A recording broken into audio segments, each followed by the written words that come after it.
Coming up today on Husavik Heroes, it is our 6th straight Champions League final. We get the chance to reclaim our crown as we take on Juventus, but before that, we do have the end of European season roundup. That is coming up after the intro. Let's go Volsungur.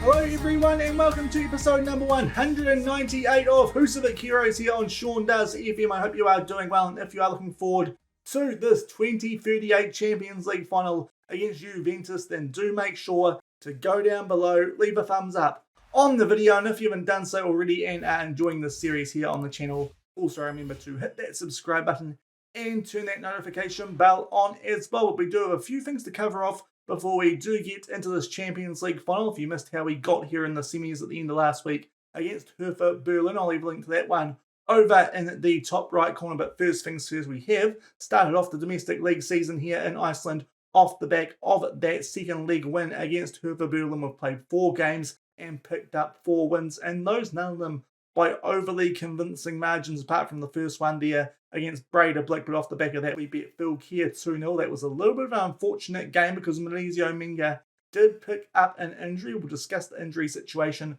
going into this final shortly. Then off the back of that, our first team played their last game prior to the Champions League final, picking up a 3-1 win against an Acronis team who do have quite a promising striker, the European golden boy there, and Oli Porhalson. He is a player who apparently is wanted at the moment by PSG. If they put a bid in for him, I think we go after him because he looks like a highly promising striker coming out of one of the fellow Icelandic clubs, and we could actually find a way to use him here at Volsungur, even though it probably actually makes more sense if hopefully PSG don't bid for him and he can stay there at Acronis and try and help those guys out to make Europe in upcoming seasons. Then off the back of that, we put out our rotation team against Keflavik and picked up a 2-0 win thanks to a double from Heiko Kunze. So what that does mean going into this Champions League final, we are top of the league, 4 from 4, 3 points clear of Phil Keir, Shaun and Nuts KR have all picked up 3 wins and lost 1 game from their opening 4. But we do have a big break coming up off the back of this Champions League final. I think some teams are going to go above us because there is a World Cup coming up. We'll reveal the players who have been selected for that come the end of today's episode. But it is time for us to do our traditional end of European season roundup before we do play this 2038 Champions League final against Juventus, and we are going to start off with the other UEFA competitions down below. The Champions League, first off, we go over to the Conference League, and this season it was won by Leicester City. They defeated Alaves 1-0 there in the final, so Leicester City are the Conference League champions for 2038, going up to the Europa League, where we did have 2 Icelandic teams. Unfortunately, neither of them got out of their group even into the Conference League, so a disappointing season there for the fellow Icelandic teams. It was an all-English final here.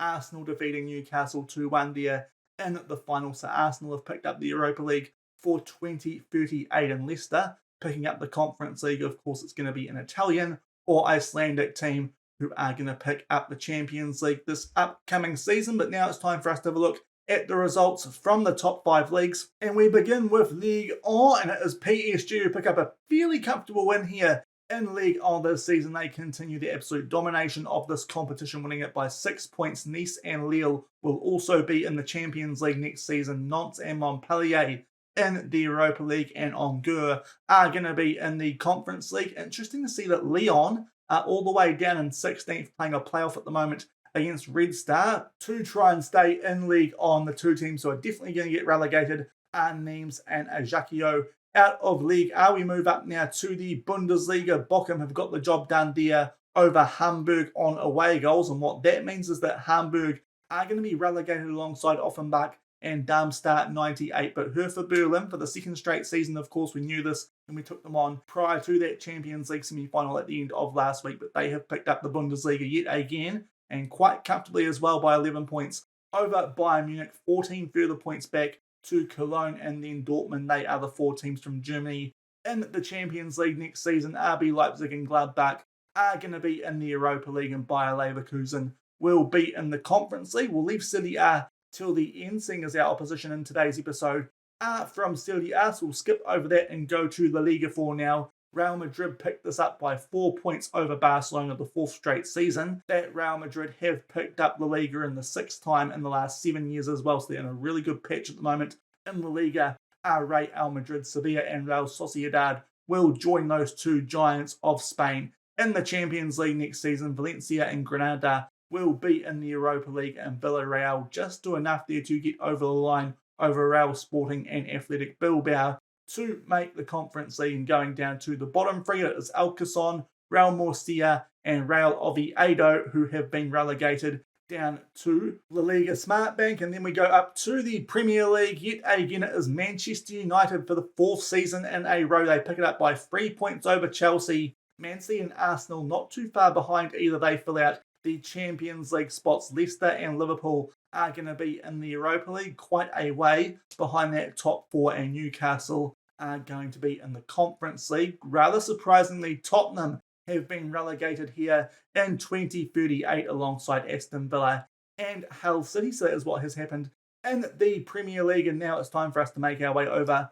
to Serie A, and today we are taking on the champions of Italy in the Champions League final, because Juventus have just done enough there to win Serie A by 2 points over Inter Milan, Napoli, and AC Milan will round off the Champions League qualifiers. Out of Italy for the next European season, it is Südtirol and Sampdoria who will make their way into the Europa League. Apologies if I got the first of those names wrong, but I'm not too familiar with that club, truth be told. And then Fiorentina are the team which has snuck their way into the Conference League just over Udinese and Lazio. All three of those teams joint on points, and the teams that are getting relegated are Spezia, Lecce and Sassuolo. But today we are going to be taking on Juventus in the 2038 Champions League final. A quick reminder of what these guys do look like these days. A 4.5-star reputation club with Zinedine Zidane in charge, as I mentioned late last week. That front two in particular, very, very high quality, as well as that Victor McKeeve in the midfield.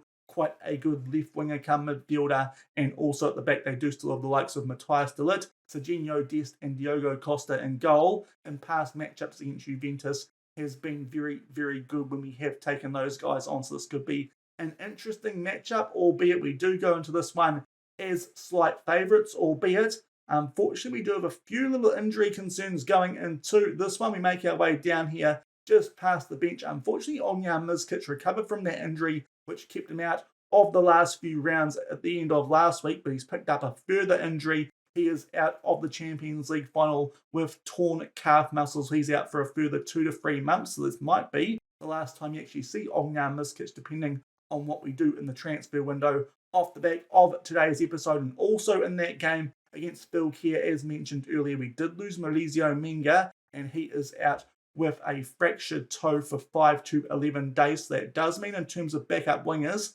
we are a little bit light here for this Champions League final, albeit Jonata has just recovered from an injury and he can cover both sides. That should be very useful indeed. But this is what our bench does look like going into this Champions League final. Extended bench. Most of the players there do make sense. We've had to add a few players who wouldn't be there because of those injuries, most notably Barcason and Parazek. But apart from that, some players with some decent quality who can come off the bench for us, in particular Alain Bissicki and Bruno Costa in the midfield, as well as the likes of Gabriel Capan, Richard Waspa and Luis Herrera, as well as Heiko Kunze. I think that's where our real strength in our bench does lie. So if we can use those players, hopefully they can come off the bench and give us some good impact, in particular Bruno Costa, like he did in that second leg against Hertha Berlin at the end of last week. But what that does mean is that we're going into this one with the exact same team that got the job done in that first leg over Hertha Berlin, with Ben Benubea recovering from his injury. He comes back in for Bruno Costa. A little bit harsh, of course, off the back of Costa getting 3 assists, but it does mean we have some good bench impact should we need to call upon it. So it's pretty much our first choice 11, even with that injury to Ognjan Mizkic. Christopher Alagard's been doing a pretty good job over the last few episodes. Hopefully he can keep that form up and will come back shortly, take on a Juventus team who recently we've had a decent bit of a record over. We did beat them in the quarterfinals last season, 1-0 away from home, 0 all at home. So just did enough there to make our way through into the semis before we did make that final, which we did lose to Real Madrid before then. We got the job done over them at home in the group stage back in 2033. Drew the away game that year, albeit back in 2028 we did struggle, but it's been a fair while since then. Recent form, I do think, is just on our side, so hopefully we can regain the Champions League after we did miss out on it last season and pick it up for the third time in this save. We'll find out shortly if that will be the case as we come back from the Olympiastadion Berlin, where we did play at the end of last week against Hertha Berlin for the 2038 Champions League final, Juventus versus Volsungur. And here are the team sheets for this Champions League final. There are Juventus looking very similar to what we did see before on the club info page with their 4-4-2. A few changes here and there in the midfield and defence, but still a pretty strong looking team there we are as we ran through before, and hopefully we can pick up our third Champions League of the save here at the sixth time of asking. And we go forward to the 8-minute mark for the first highlight of this Champions League final. It is a throw in our favour down the left-hand side, and Berger and Bayer link up a few times. He switches this one out to Radenko Krolo at right back, starts to make his way down the right wing, floats one in there, trying to pick out Alagard. Juventus do deal with it, but thankfully Bussero Gay is there to get possession back for us. Jonathan Berger there just does enough to keep possession, and now we knock it about our midfield. Lassana Doumbia back to Bussero Gay. Nice little ball there for Jonathan Berger out on the left-hand side. We do some good short passing here, trying to create the first chance of this season's Champions League final. And it does fall to Aga Tigre, goes for the top left corner. It comes off the crossbar. Decent chance there, but still 0-0 after 10 minutes. And very shortly off the back of that opening highlight, yet again we have a throw in here down our left-hand side. So far it's been a good start for us here in this one. Hopefully we can get some reward for it here as Aga Tigre puts the ball into the mixer for Adam Saki, and that is a very good save from Diogo Costa. That one looked like it was going to find that bottom left corner, but a very good save there from the Juventus goalkeeper. We can't quite pick out Denali there at the near post from that subsequent corner, when that will do it for this highlight. Still 0-0 after 15 minutes. And we go all the way forward to the 42-minute mark for our next highlight. It's been a pretty even game so far, about 4 shots for each team, but we have had one on target. Juventus yet to hit the target, so hopefully that continues here and we don't get somewhat FM'd here late in this first half, albeit here is a chance for Juventus. Emerson gets in behind our defence, and there is a really good save from Carl Volans. That is now a good save from both goalkeepers at each end here in this first half. Plata will put this one into the mixer from the corner, but Alagard will head that one away. Hopefully that is that highlight done, albeit for now it continues, but Alagard does get possession back for us, and I think that will pretty much do it here for the first half. We are slightly edging things in terms of stats, slightly higher XG, but on the whole, it's been a pretty even game so far. Not that impressed with how we are playing. I think we'll tell the boys that anyway, but if we can keep doing what we're doing, hopefully we can break through here in the second half and we'll get it back underway. Still locked up at 0-0. We do have a highlight immediately from the restart here as we do it to play out from the back, and we play it back to Carl Volin. We'll play that one up to Filippo Dinelli, and hopefully we can wrestle back some of the momentum here off the back of that good chance late in that first half to Juventus and get off to a flyer here in the second half. Interesting slide tackle there on Radenko Krolo. Fortunately for Juventus, it does not connect, and not too long off the back of that, they do get possession back, and yet again they'll get a good chance here this time through DeMarco, and yet again Carl Volin comes up with a big save. So now either side of half-time, 2 good chances there for Juventus, but Carl Volin comes up with good saves. We'll see if anything comes from the corner. Thankfully, Volin's there to claim that one. Early in the second half, it is still 0-0. And we are up to the 52-minute mark now. We're going to make our first substitution at this time. Bussero Gay has just picked up a yellow card. Very able backup on the bench there in Alain Basicki. It means that he won't have to ease off tackles or make that sub. Still 0-0 at the 55-minute mark. And we've gone all the way forward now to the 70-minute mark. It's still a pretty even game. We're going to make another substitution here. Benvenu Bayer not performing that well. Bruno Costa with Lassana Doumbia last game. That was a great combination, so we'll do that substitution, and hopefully that will make a difference here for these last 20 minutes. It's still a very even game locked up at 0-0. And only a minute off the back of that change, we have a highlight here. It's a corner which Doumbia tries to float there towards Alain Basicki at the near post. It goes back out to Bruno Costa. Will float one far post, but Junior is there to deal with it. But Alain Basicki does get back in position here, starts to cut back in field, plays that one to Doumbia. Looks over the top for Adam Saki, back to Basicki, he finds Alagadu, puts that in the bottom left corner. The goalkeeper left flat-footed there, and it beats him in his near post, and that is a big goal from our young Danish left winger, who's only starting this game really because of the injuries to Ognar Miskic over the last few episodes. Basicki off the back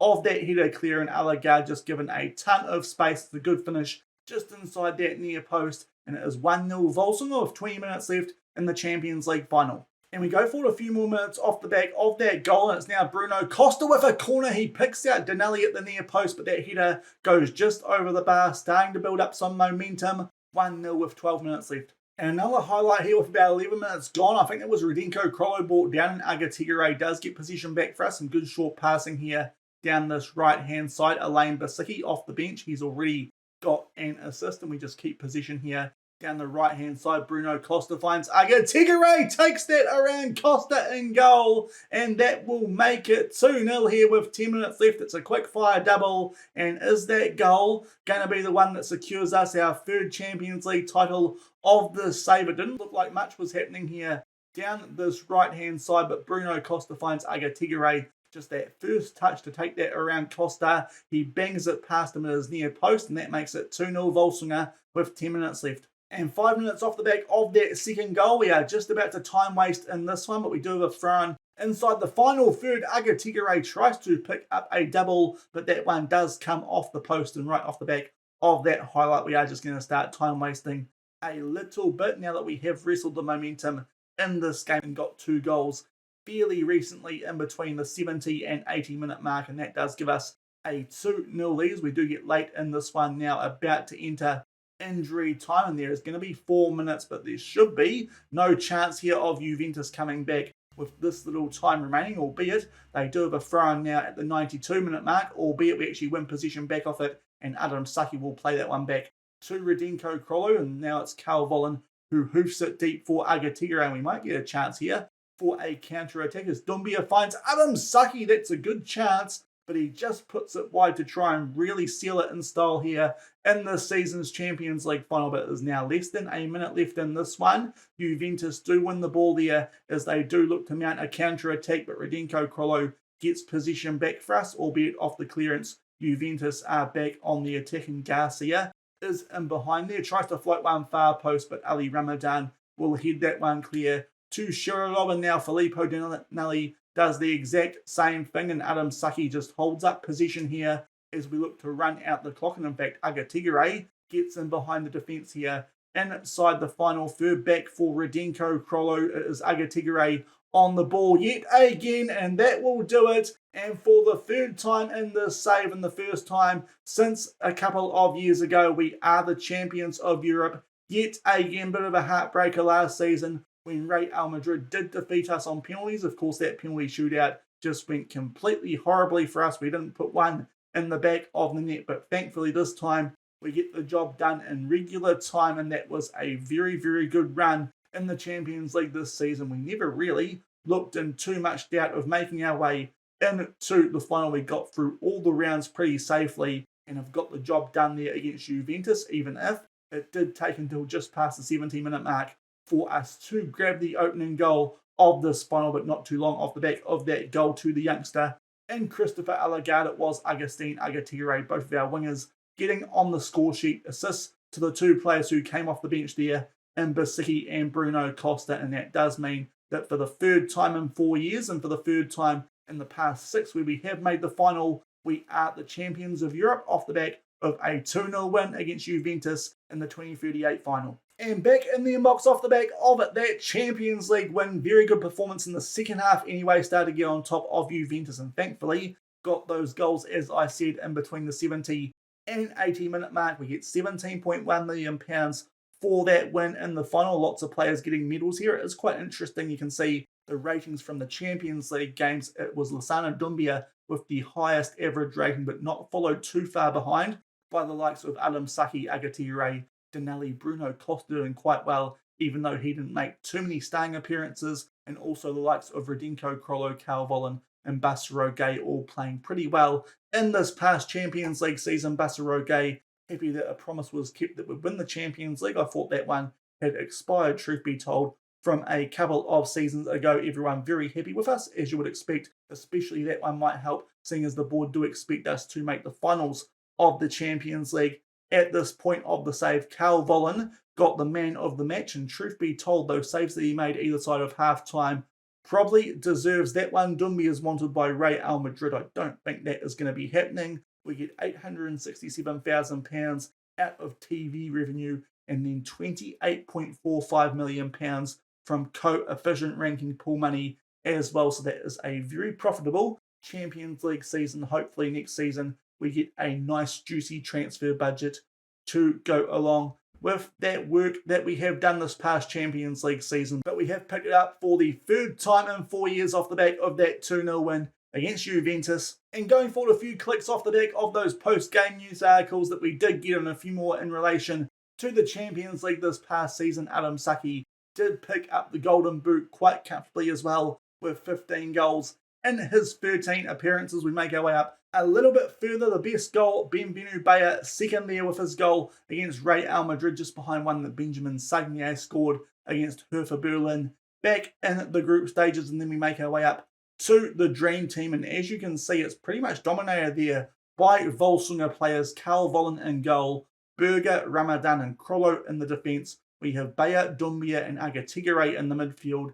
and Adam Saki is up front there alongside Emerson. It is Emerson and Dillett in there as well from Juventus, and Benjamin Sagnier out on the left wing completes that team. And then we make our way up further for the positional awards. Carl Vollen gets the goalkeeper of the season. Filippo Dinelli, despite not being in that best 11, is the player who does win the defender of the season. That's a little bit odd. Radenko Krollo finishing second. Midfielder of the season, Doumbia wins it. Agatigere in second. And striker of the season was Adam Saki. So it is a Volsungur clean sweep as we do pick up the 2038 Champions League. And that will probably do it for today's episode. As I mentioned earlier, off the back of this, before we do come back next episode, hopefully I get far enough so that we can play the Super Cup, and that will be against Arsenal, of course, because they did win the Europa League earlier in today's episode. The last time we did play Arsenal in a Super Cup final, we beat them fairly comfortably, so hopefully the same thing happens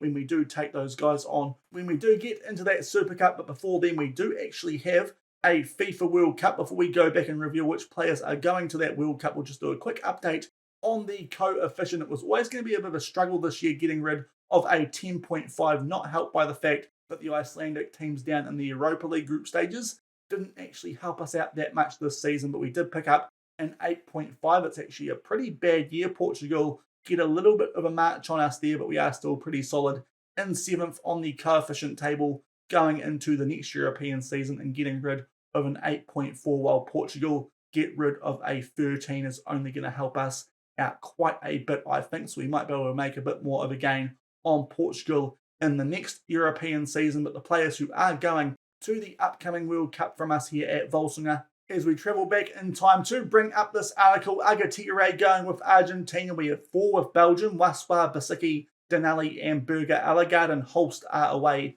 with Denmark. Julio Rojas, a player we did sign off the next gen list, he is there with Ecuador. Bayer and Doumbia are there with France. Carl Vollen and Heiko Kunze with Germany. Anderson Guehi, one of our young backup right backs, he is over there with the Ivory Coast. Louis Herrera with Mexico. Adam Saki with Morocco. 2 of our youngsters who have come through recent youth intakes, Jolly Mtolo and Fran Goldbold, they are going to be over there with New Zealand. We'll see how my country does get on there in this upcoming World Cup. Bartolomeu Moswich, he is there with Poland. Bruno Costa with Portugal, and a couple of Senegalese players also there for us, and Ousmane Diop and Bassero Gay, 21 players on World Cup duty. So certainly quite a few to keep an eye out on. That is why we're not playing any games for a little while off the back of that win in the Champions League final. But if you did enjoy that one, a 2-0 win to pick up our 3rd Champions League of the save, then do remember to go down below, leave a thumbs up